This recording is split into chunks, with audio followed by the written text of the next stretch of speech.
our organization looks at the southeast side of the city of Chicago, and one of those neighborhoods is South Chicago. The mills of the industry and the jobs were what really attracted people here. Initially, the area was English, Welsh. As the mills began to open, Germans, Irish, and Swedes came to the area. In the 1880s, large numbers of Polish began to come into the area. They were followed by other ethnic groups from Southern and Eastern Europe, including Italians, Lithuanians,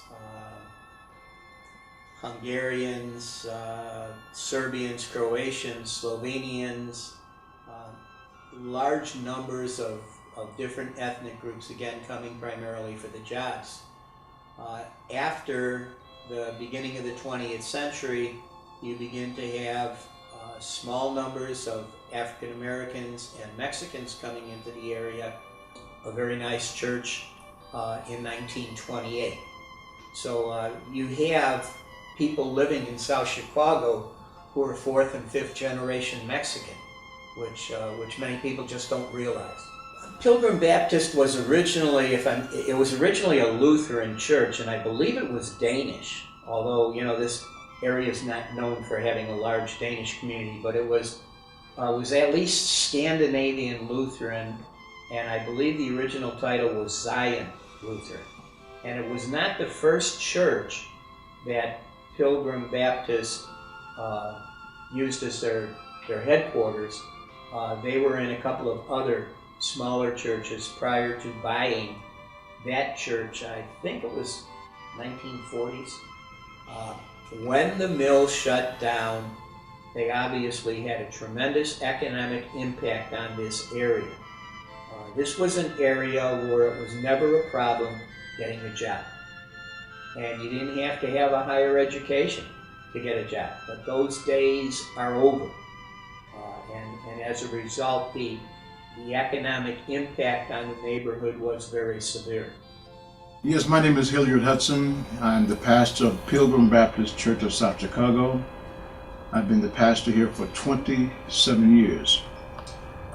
This church is a very unique church in as much where out of a 94-year history, I am the fifth pastor, which speaks very good in regards of the timetable and continuity of pastors serving here. I am also the second longest serving pastor in this church. Upon coming here, I found that this community was very unique to the rest of the city of Chicago. It is much where there are various ethnic groups that are living together, working together, going to school together, sharing together, and the camaraderie between the different ethnic groups have proved to be very beneficial for this community because we have a common bond of family. Almost everybody here knows everybody, and it's exciting to know that because they grew up together, they held no prejudices against each other, but they have a wonderful relationship, working relationship. We do a lot of things that will help the community to realize that there's no struggle individually, but we all struggle together. And if we struggle together, we can come out on top and become victorious together. Bringing the two communities together, the Mexican and the African American community together, has been a dream of mine to realize that we have the same struggles, we have the same problems, but at the same time, we don't have to work apart from each other, but we can work together. We are starting our first program of building bridges between the two communities and the ethnic group, and hopefully this will make a consistent run throughout the years to come, that we'll grow stronger together, work more harmoniously together, and find a deep love between us that will never cease and will always be greater in the years to come. My name is Father Severino Lopez. I'm a Catholic priest of a Declaration Fathers as a religious order, and I have been acquainted with South Chicago since I was about 7 years of age. My parents came from Mexico, from Jalisco, Mexico. My dad was fleeing from the political situation in the area, and he came to Chicago and established himself here. And once he was established, then the rest of the family came from Mexico, and we settled in South Chicago in the year 1900, and between 25 and 26. I was about 7 years of age, and I attended Our Lady of Guadalupe parish, which was a small mission church located on Mackinac Avenue. I continued to assist the church to the extent that I eventually became an altar boy and served Mass and other things needed in the church. In 1932, I and three other altar boys left Chicago for the Claretian Seminary in California. I returned as a priest in 1944, and I had the privilege of working with the people in the area. I think it was a very good example of complete family life and a community that lived together, worked together, and played and prayed together. And it was really a pleasure going among them from house to house, because we all know each other. This spirit continued until the steel mills closed down and people began to migrate looking for a better housing, for better opportunities to make a living. I came to South Chicago when I was 8 years old. I was born in a little town called Staunton, Tennessee. Okay. And I came to Chicago. My mother and my stepfather and my sister came to Chicago before I did.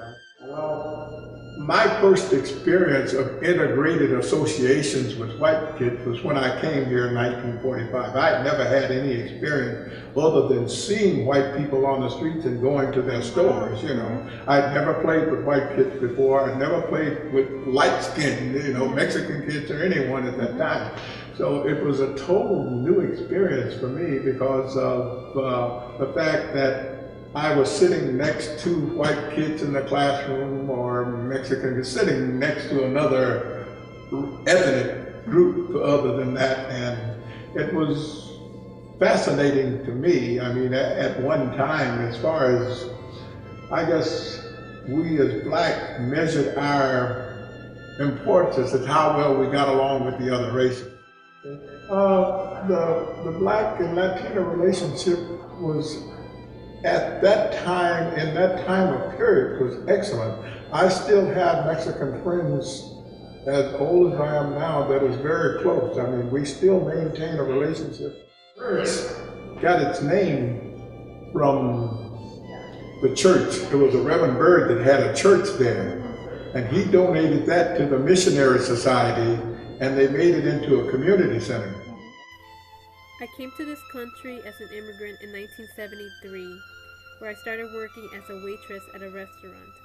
I later then started working at Jay's Potato Company, where I lasted for several years.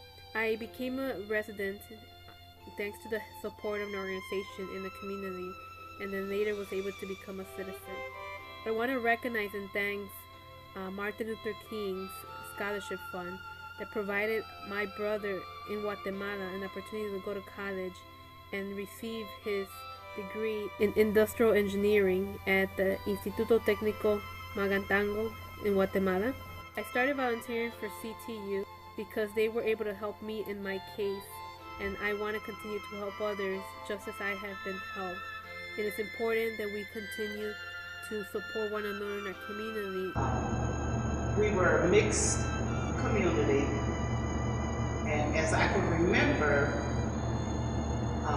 we had Hispanic people, Jewish people, Polish people, and African American. And everybody got along real well together. We lived around each other, and we learned some of their ways of living, and I guess they learned some of our ways of living. South Chicago was just a community where we really didn't have to go outside to do anything. We had the Gaiety Theater, the Gaiety Ice Cream Shop, which is in Lansing now, and we had the commercial show, we had the Fannie Mae's candy store, South Chicago Bank, Steel City Bank. So you see, we didn't really have to go outside of South Chicago. Okay, and the chambers of commerce back in those days were family oriented, I think. You know, they were concerned about the families here.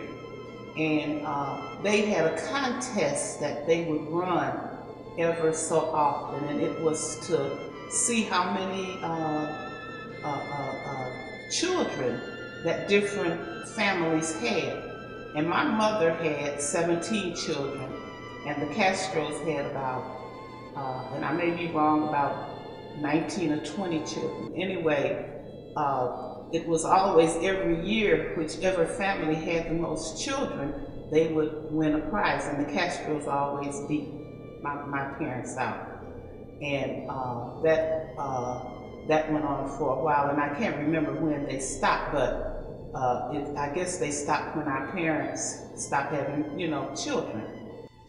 On our block, our family was the only Hispanic family on the block, and we were I grew up with predominantly African American neighbors, which, you know, when you're a kid, you don't see color, you don't differentiate, you know, you don't separate the color. And growing up, my best friends were African American. To this day, my best friend still remains to be African American. My high school years were, that's when a little bit started changing. You know, different ages, you start separating. You start going into adulthood, I guess you want to say it. But the closeness with the African American community didn't separate at all. As far as myself, there was no separation. There was no unequalness, I guess. We are still close. Till this day, we're still close. My neighbors and I, my parents, my brothers, my siblings, we're all close. We all know each other, from the grandparents to the parents to the third generations. The African American community and the Latino community is very important to work together. It goes hand in hand. We live in the community. We eat and breathe the same air, you know, as one another. And for us to have a separation or to not be able to talk to one another for whatever reason, it doesn't help us to progress. One, it doesn't help us to move forward as a community, to speak to our leaders and decide on the wants and needs of the community. It's very important. It's very important knowing that the same, you know, the other person that it's different race from you wants the same thing as you do, but you don't know unless you talk, unless you have a communication, open communication with one another. This event is going to break down the barriers, hopefully. This event is going to bring us together. As far as other Latinos, as far as myself, I can honestly tell you that I don't feel a separation as far as the Latinos and African American community, as far as myself, but I do see it with other African Americans and other Latinos. And I want to see that barrier broken down. I want to see the same relationship that I have with African Americans. I want to see that relationship with other Latinos and other African Americans come together. A couple of years back, with the Mexican Fine Arts Museum, I went to Mexico looking for the African American presence. And I discovered a lot about the period of the 1900s when slaves were brought into Mexico to farm, and learned that many of them, as Maroons, ran away from the southern part of the United States to live with the Native Americans community. And I began to understand how those two communities had a lot in common and a lot of experiences that would make them end up in a place like South Chicago where their lives could be mingled and meshed together. That's when I learned about the Day of the Dead. And then that's when I learned how different groups experience that whole thing of death. Because in the black community, funerals were big time. And so you could spend a whole morning singing and testifying how wonderful the lives of people were. But the Day of the Dead was something very different, and it was involved a set of rituals that I learned to understand and to appreciate. Because work was important for the Mexican community, work was important for the African American community. South Chicago offered us opportunities to live and grow families, and it offered us an opportunity to work in the steel mills, at the docks, in the railroad stations. Here in the community, I have the opportunity to meet people from various different countries, from different nationalities, different cultures, races, and what's beautiful about this experience is that we have been able to get to know each other on a more personal level, and we have begun to work together. During my involvement with CTU as the president, I have learned a lot. I've learned what rights I have as a worker. I've learned what rights I have in this country in general. I had 30 years working at a company, and when I was there, I did not know my rights. I did not have any support, and there was no one to help us. It was then that I realized the importance of being able to work with this, to be able to stop these abuses and to be able to inform people of the rights that they have in this country. My arrival to the United States was with my family, which was 8 of us, and myself being the oldest. We came on a bus to this country with the idea that we were only going to come here to visit. Our family decided to stay here in the United States and live here after my mother found a job. My brothers and I decided that we wanted to go to school and learn English. It is important to have this event to be able to meet each other, be able to have better communication amongst one another and support each other. And in order for us to continue working in future events or gatherings, we must be united and be able to work as one. We are a community and need to be stronger together in order to continue moving forward. Centro de Trabajos Unidos was founded on January 1st, 2008 with the idea that we will work with community residents in the southeast side of Chicago to ensure that workers who were being exploited by their employers will recover those wages. Having been raised in the community of southeast side of Chicago, I've always found the need and the desire to want to be able to work closely with the African American community, the Latinos. This event is important for us because it's going to open the doors and bridge the gap between both communities to ensure that we can work together and fight for a just cause. South Chicago has been a community underrepresented for many years, and we want to begin to bring attention to the issues that we as community face, and more importantly, to be able to work together. We want to thank everyone for coming to this event. It's an important start for something bigger, and we hope that after this event we are able to work closely together on issues that directly affect both communities, build stronger alliances, respect one another, and begin to have open dialogue on issues that directly affect us. So we thank you for coming to this event, and we hope that we can maintain this communication and build stronger alliances in the future.